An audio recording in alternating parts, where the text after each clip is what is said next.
এই বিগত সময়ে এই সংবিধান মানুষের মানবাধিকার রক্ষা করতে পারেনি। এক দফার ঘোষণায় বলেছিলাম যে ফ্যাসিবাদী ব্যবস্থার বিলোপের মাধ্যমে একটা নতুন রাজনৈতিক বন্দোবস্ত প্রতিষ্ঠা করা। অন্তত 4টা জায়গা আছে এই রাষ্ট্রে যার মধ্য দিয়ে ফ্যাসিজম তৈরি হয়েছে। আমরা তো ইতিহাসে দেখেছি বিভিন্ন সময় আমাদের যে সংশোধনীগুলো করা হয়েছে বা মৌলিক সংস্কারগুলো সংশোধনীর মাধ্যমে করা হয়েছে, এটা কোনোটাই আসলে টেকসই হয়নি। এটা বারবার আদালতে গিয়েছে, বিভিন্ন সময় আদালত এসে সেই সংশোধনীগুলো কিন্তু বাতিল করে দিয়েছে। ফলে আমরা যদি সত্যিকার অর্থে মৌলিক পরিবর্তন করতে চাই, আমাদের একটা গণপরিষদের মাধ্যমেই যেতে হবে। এবং আমরা যদি দেখি যে 72-এর সংবিধান নিয়ে যেই আলোচনা বা সমালোচনাগুলো রয়েছে, 72-এর যে গণপরিষদ, সেই গণপরিষদ নিয়েই সমালোচনা রয়েছে। অর্থাৎ জাতি হিসেবে আমরা একটা নিজেরা সমঝোতার ভিত্তিতে একটা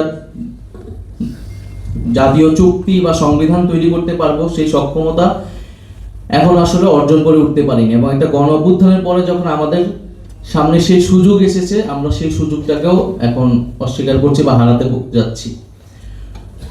আমাদের সংবিধান এমনও হয়েছে যে একটা ব্যক্তির ইচ্ছার জন্য, একটা ব্যক্তিকে আরেকটা পদে যাওয়ার জন্য কয়েকবার সংশোধন করা হয়েছে।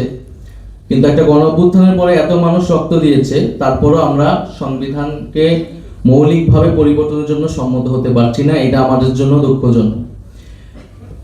এই বিগত সময়ে এই সংবিধান মানুষের মানবাধিকার রক্ষা করতে পারেনি। সংবিধানে যেই কথাগুলো বলা আছে সেই কোনোটাই বাস্তবায়ন হয়নি। সংবিধানের দলীয়করণ হয়েছে, রাষ্ট্রীয় প্রতিষ্ঠানগুলোর দলীয়করণ হয়েছে। ফলে সংবিধান পরিবর্তন করলে বা একটা ভালো সংবিধান তৈরি করলেই সব সমস্যার সমাধান হয়ে যাবে এরকমটা না। কিন্তু সংবিধানকে যদি আপনি রাষ্ট্রের সর্বোচ্চ একটা চুক্তি আকারে ধরেন, তাহলে সেই চুক্তির সাথে জনগণের একটা আস্থার জায়গা থাকতে হয়।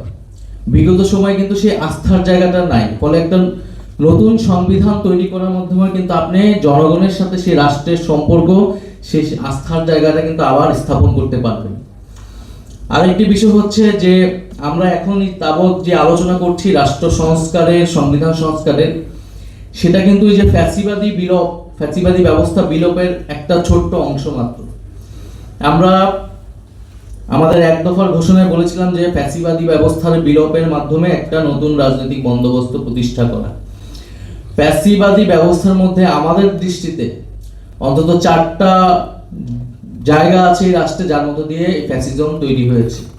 তার একটা হচ্ছে তার একটা সাংবিধানিক ভিত্তি আছে 72-এর মুজিববাদী সংবিধানের মধ্য দিয়ে। দ্বিতীয়ত তার একটা অর্থনৈতিক দিক আছে, যার ফলে এই মাফিয়াতন্ত্র, লুটেরা, দুর্নীতির অর্থনীতি তৈরি হয়েছে এবং যেটা সমাজে বৈষম্য তৈরি করেছে।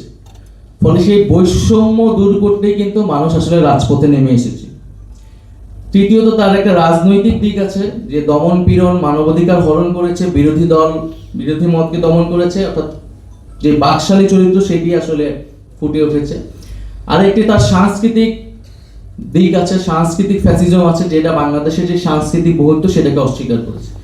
ফলে এই যে ফ্যাসিবাদী ব্যবস্থার আমরা 4টা দিক বলছি, তার একটা দিক সংবিধান বা রাষ্ট্র কাঠামো নিয়ে কিন্তু আমরা এই সময়টা আলোচনা করছি। আমাদের যদি সত্যিকার অর্থে ফ্যাসিবাদী ব্যবস্থাকে বিলোপ করতে হয়, তাহলে কিন্তু এই 4টা দিকেরই আসলে সংস্কার করতে হবে এবং পরিবর্তনের মধ্য দিয়ে যেতে হবে।